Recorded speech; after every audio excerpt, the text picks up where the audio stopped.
दोस्तों, बहुत समय पहले की बात है। एक गुरुकुल में गुरु शिष्यों को सुबह सवेरे निद्रा से उठा दिया करते थे, जिसके बाद सभी शिष्य प्रतिकाल क्रिया करने के उपरांत वेदों का अध्ययन किया करते थे। गुरुदेव ऐसा प्रतिदिन किया करते थे।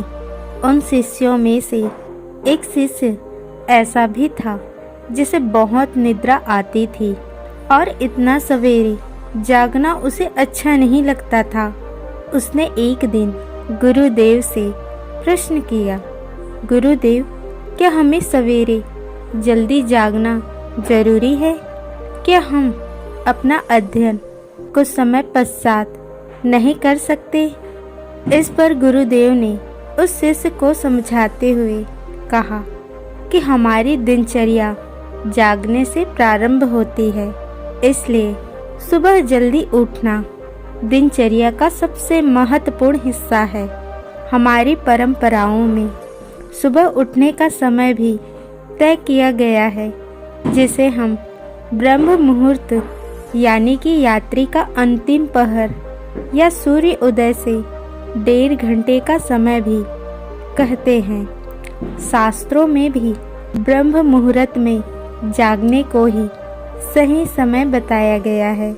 इसलिए ब्रह्म मुहूर्त में गुरु द्वारा अपने शिष्यों को वेदों स्वशास्त्रों का अध्ययन करवाया जाता है, क्योंकि इस समय मनुष्य का मस्तिष्क सांसारिक गतिविधियों से बिल्कुल पृथक होता है और जब मनुष्य का दिमाग शून्य पर केंद्रित हो तब वह कोई भी विद्या या कार्य बड़ी ही आसानी से सीख व कर सकता है।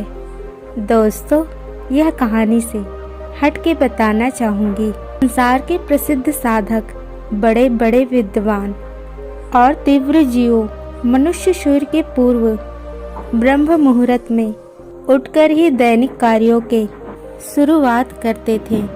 हर धर्म में ब्रह्म मुहूर्त को अपने तरीके से वर्णित किया गया है।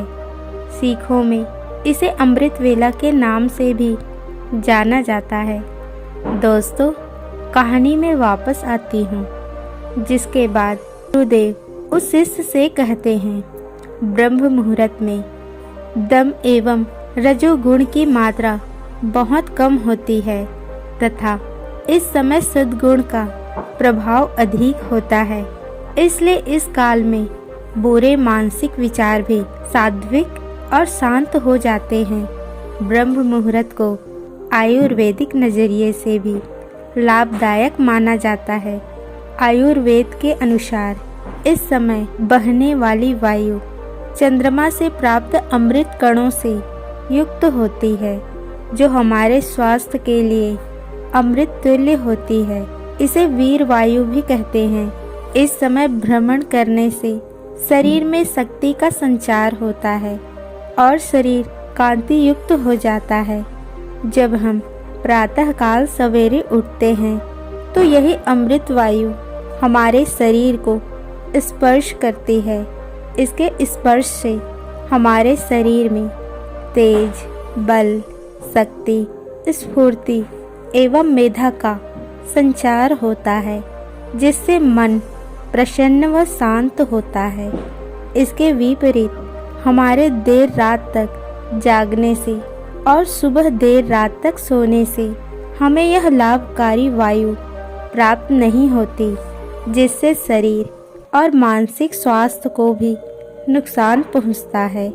धार्मिक नजरियों से भी ब्रह्म मुहूर्त को अच्छा माना जाता है।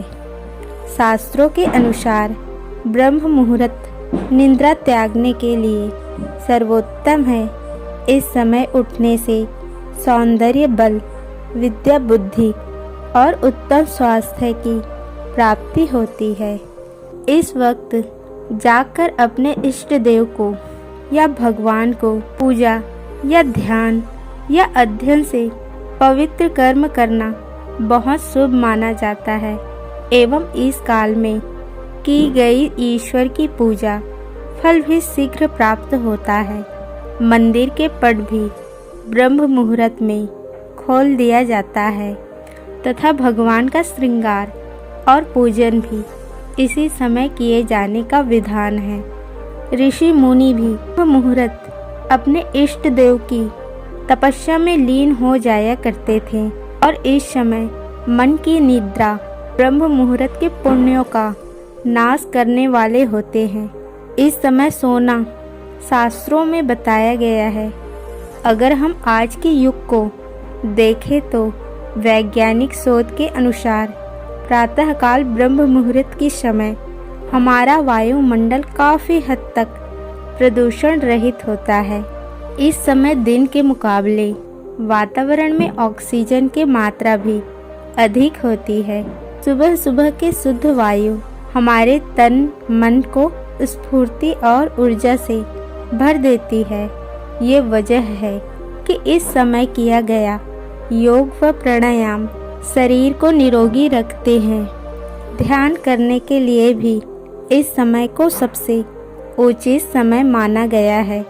इसके बाद गुरुदेव अपने शिष्यों को कहते हैं, इस समय किया गया वेदों का अध्ययन तुम्हें अपने जीवन काल तक स्मरण रहेगा। इसी वजह से परंपरा पुरानी काल से चले आ रही है।